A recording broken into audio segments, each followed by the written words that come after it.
నా వయసు 22 సంవత్సరాలు. 10వ తరగతి చదువుతున్నప్పటి నుండి హస్తప్రయోగం అలవాటు ఉంది. హస్తప్రయోగం చేయనిది నిద్రపోలేను. ఈ అలవాటు మానుకోవాలన్నా మానుకోలేకపోతున్నాను. ఇప్పుడు నాకు చేతులు కాళ్ళల్లో వణుకు మొదలైంది. మాటలో కూడా వణుకు వస్తుంది. హస్తప్రయోగం అలవాటు వల్ల నాలో నరాల బలహీనత వచ్చిందా? నేను చేసిన తప్పుకు ఇది ఫలితమా? హస్తప్రయోగం కొద్ది రోజుల నుండి చేయడం లేదు. బలవంతంగా మానుకున్నాను. అయినా వణుకుడు రోగం రోజురోజుకు ఎక్కువ అవుతుందే తప్ప తగ్గడం లేదు. ఇక నేను సెక్స్కి పనికి రాకుండా అయిపోయానా? చాలా భయంగా ఉంది. నన్ను మీరే రక్షించాలి. ఇదంతా కూడా హస్తప్రయోగం గురించి ఉన్న భయం వల్ల ఈ వణుకు వచ్చింది, మాటలు వణుకు వచ్చింది, కండల వణుకు వచ్చింది. ఇదంతా లేనిపోని భయం వల్ల దీన్ని ఏమంటారు? న్యూరోసిస్ అంటారు. అర్థం పర్థం లేని అనుమానాలు, భయాలు. ఇలాంటి వాళ్ళని న్యూరోటిక్ పర్సన్ అంటారు. లేదా యాంగ్జైటీ స్టేట్ అంటారు. యాంగ్జైటీ స్టేట్ అంటే అర్థం పర్థం లేకుండా ఆందోళన చెందడం వల్ల వస్తుంది. మనిషి ఎప్పుడైనా సరే మనసులో ఆందోళన కలిగితే, భయం కలిగితే ఇలాంటివన్నీ వస్తాయి. భయం వేసి వణుకురాదా? వణికిపోతారు. ఒక విషయంలో ఏదైనా భయం కలిగింది అనుకోండి, మనిషి వణికిపోతారు. అలాగే హస్తప్రయోగం చేస్తే కండరాలు క్షీణించిపోతాయి, మనిషి సెక్స్ పని కాకుండా పోతాడు, బుర్ర పనిచేయదు. ఇలాంటి లేనిపోయిన భయాలను పెట్టుకుని అసలు తప్పని బుర్రలో ఉంటే భావం ఉంటే మాత్రం నేను మానాలనుకుంటున్నాను కానీ మానలేకపోతున్నాను, నేను ఏమైపోతాను, నా బతికేమైపోతున్నాను, భయపడుతున్నా, అది భయం. అదంతా భయం అన్నమాట. ఆ భయం వల్ల ఈ వణుకుడు రోగం వచ్చింది. ఏమీ లేదు ఆయనకి. ఆ వణుకుడు రోగం అంటే చక్కగా స్పష్టంగా హస్తప్రయోగం వల్ల ఏమి నష్టం లేదు. మీరు చెప్పేది నేను డాక్టర్గా చెప్తున్నాను. హస్తప్రయోగం వల్ల ఏమి నష్టం లేదు. ఆధునిక వైద్య విజ్ఞానం నిగ్గు తేల్చిన సత్యం ఏంటంటే హస్తప్రయోగం ఎంతకాలం చేసినా, సంవత్సరాలు కాదు దశాబ్దాలు, జీవితకాలం చేసినా సరే ఏ రకమైన సైడ్ ఎఫెక్ట్స్ ఉండవు. నిర్భయంగా ఎంతగానో చేసుకో, ఎన్నిసార్లైనా చేయొచ్చు.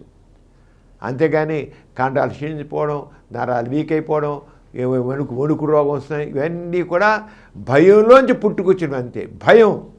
మనిషి ఎప్పుడైనా సరే భయం కలిగితే వణికిపోతాడు. భయం కలిగిదంటే ఒక చిరతపల్లి చిత్రం ఎదురుగా నిల్చుంది అనుకోండి, అది ఏం చేయమని ఇలా వణికిపోతాడు. ఒక ఎవడో వ్యక్తి కత్తి తీసుకొచ్చి పొడిచేస్తారంటే వణికిపోతాడు. ఇవన్నీ భయం. భయానికి సంబంధించిన లక్షణాలు ఇవి. ఈ వణుకుడు రోగం అనేది, ఈ రంగం వణుకుడు అనేది ఇది సైకలాజికల్. మీరు మీ అంతటి మీరు అర్థం చేసుకుని మీరు చక్కగా నిర్భయంగా ధైర్యంగా తయారవండి పోతుంది. లేదా హస్తప్రయోగం మాత్రం ఆ మానవ తప్పసులు. మీరు ఎందుకు మానారు? అది తప్పని మానారు. తప్పని మానారు కనుక మనసులో నిరంతరం నేను తప్పు చేశాను, నరాలు వీక్నెస్ ఉంది, పనికి రాకపోతాను ఒక ఫీలింగు మిమ్మల్ని నిరంతరం వేధిస్తూనే ఉంటుంది. ఎందుకు మానాలి? రోజు మీ అన్నం తింటలేదా? రోజు మంచిలు తాగట్లేదా? అలాగే ఇది కూడా అంతే. జీవితంలో ఒక భాగము, సెక్స్ అనే జీవితంలో భాగము, హస్తప్రయోగం కూడా అదే భాగం. అంతేగాని హస్తప్రయోగం మానాల్సిన పని లేదు. హస్తప్రయోగం వల్ల ఎటువంటి నష్టం లేదు. ఎప్పటికీ కొంతమంది అలా చెప్పే పనికి రాని వైద్యులు కొంతమంది ఉన్నారు. హస్తప్రయోగం నాటు డాక్టర్లు వాళ్ళు చెప్తారు. వాళ్ళ పబ్బం గడుపు కోసం, డబ్బుల కోసం చేస్తారు. జనాల యొక్క భయంతో వాళ్ళు వ్యాపారం చేసుకుంటారు. జనాల యొక్క అజ్ఞానంతో వ్యాపారం చేసుకుంటారు. కొంత పెద్దవాళ్ళు ఏం తెలియకుండా ఏదో అందరూ చెబుతున్నా ఆనవాయితీ తిప్పి మొక్కలు చెబుతుంటారు. అర్థం లేదు మాట్లాడి. ఏమి నిజం కాదు. నిర్భయంగా అస్తమయం చేయండి, ఏమీ అవ్వదు. ముందు మనసులో వచ్చే భయం వదులుకోండి. ఆ భయం వదులుకోవాలి. అర్థం లేని భయం అది. అర్థం లేని భయం అంటే వణుకొస్తుంది. మీ వణుకుడి కారణం అంతా కూడా కేవలం భయం వల్లనే. అంతే. ఎప్పుడైతే జ్ఞానాన్ని సంపాదిస్తారో అది మీకు శక్తిని ఇస్తుంది. నాలెడ్జ్ ఈజ్ పవర్ అంటాం. అంచేత విజ్ఞానం పెంచుకోండి. హస్తప్రయోగం ఏమాత్రం నష్టకరం కాదు. Continue it. మీరు forget about that fear of this masturbation. హాయిగా ఉండండి.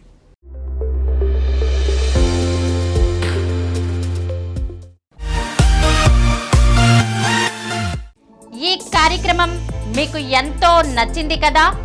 ఇటువంటి మరిన్ని వీడియోల కోసం అనతి కాలంలోనే 20 కోట్ల వ్యూస్ సాధించిన డాక్టర్ సమరం మల్టీ ఛానల్ నెట్వర్క్ సమర్పించు సమరం మీకోసం ఛానల్కు సబ్స్క్రైబ్ చేయండి, లైక్ చేయండి, మీ ఫ్రెండ్స్కి షేర్ చేయండి.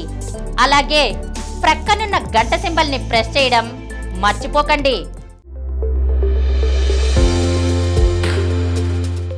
Please download Samaram Channels app from Google Play Store and watch your favorite channels. Click the bell icon and subscribe to the channels.